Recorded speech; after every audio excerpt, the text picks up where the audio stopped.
And then hepatitis B is sexually transmitted. There's no reason to give a baby that's almost just born hepatitis B. So I would say wait till the baby is 12 years old and formed and take hepatitis B. And I think if you do those things, it's going to be a whole different, it's going to be a revolution in a positive sense in the country. President Trump recently advised against the hepatitis B vaccine for infants and instead recommended parents have their children get the vaccine at age 12. Let's go to Emma Withrow from the Fact Check team. And this comes after HHS Secretary RFK Jr.'s CDC panel also questioned the vaccine, and also after a lot of pushback from many medical experts. What did the data show? So there was a study that was done about 20 years ago that found boys who were vaccinated as newborns were actually 3 times more likely of having autism compared to boys who were either vaccinated later or just not vaccinated at all with that Hep B vaccine. But this study only really found a possible link. It doesn't prove that the hepatitis B vaccine was the cause of their autism diagnosis.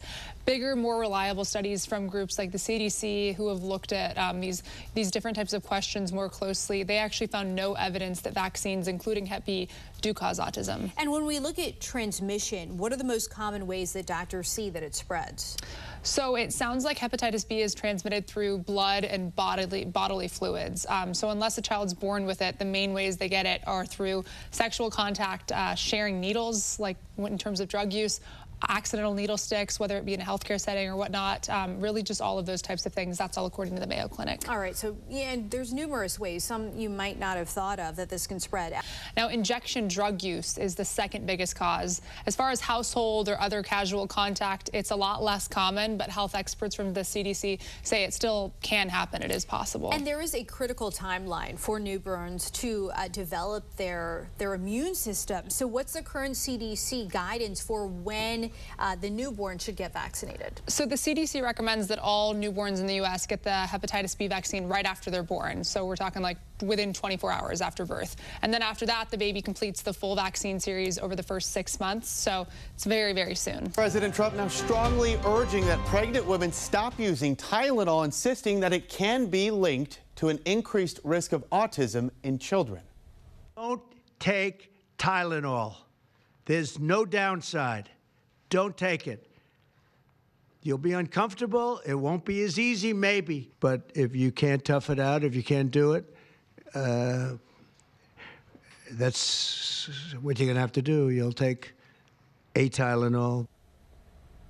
Now, the maker of Tylenol strongly pushing back here tonight, saying in part, quote, that the pain reliever is, quote, the safest option for pregnant women, and that without it, patients may turn to riskier alternatives. First of all, I'm worried that some women might end up taking ibuprofen, for which we know there are real risks. Now, Health Secretary RFK Jr. did not offer any new research on this here today. He announced that the FDA will start notifying physicians to begin a safety label change for Tylenol. Several studies have already looked at any potential links here, but experts say the science behind the theory so far is not firmly settled. Let's take a look at the numbers now. The announcement comes as new data from the CDC shows autism is on the rise. About 1 in 31 children born in 2014 have been diagnosed with autism. That is up from 1 in 36 just 2 years earlier and nearly 5 times higher since the CDC first started conducting autism surveys in children born in 1992. The disorder is over 3 times more common among boys than in girls. President Trump and members of his administration said there's been major progress when it comes to finding the root causes of autism, and they're pointing the finger at Tylenol. Let's go to Emma Withrow from the Fact Check team. So Tylenol's maker is refuting this. Emma, what research did the White House use to come to this conclusion? So backing up just a little bit first, so the new health guidance recommends that women who are pregnant should not be taking acetaminophen, which is the active pain-relieving ingredient in Tylenol.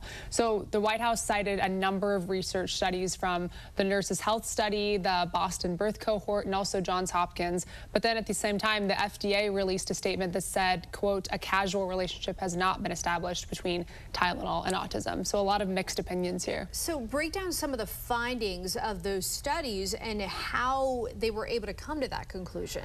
Yeah, so I dug into the Johns Hopkins study, and they looked at the umbilical cord blood from around 1,000 babies and found that the ones with the highest levels of acetaminophen were about 3 times more likely later to be diagnosed with autism or ADHD compared to the ones with the lowest levels. So the researchers say that there's this shows a strong association, but they also at the same time stress that it doesn't prove Tylenol causes these conditions and that they need to do a little bit more research. Another study, though, published in JAMA looked at 2.5 million Swedish children, and it also contradicted these earlier findings. So like I said earlier, a lot of mixed opinions on this, and we're going to have to wait and see what continues to come out. Take you live to Capitol Hill tonight, where senators question former CDC Director Dr. Susan Monterez. Here she testifies how her vision here of what exactly led up to her controversial firing just 29 days into the job. I was fired for holding the line on scientific integrity, but that line does not disappear with me.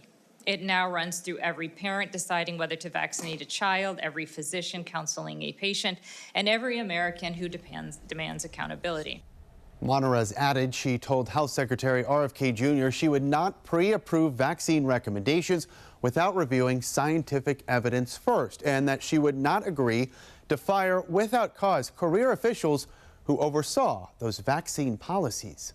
I could have stayed silent, agreed to the demands, and no one would have known. I could have kept the office, the title, but I would have lost the one thing that cannot be replaced, my integrity.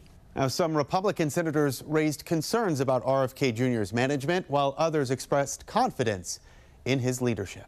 We have to have people that are driven by facts, driven by science. It can't just be a guess. There are lives at stake. I plan to hold any judgment until we have the opportunity to hear Secretary Kennedy. I will compliment him.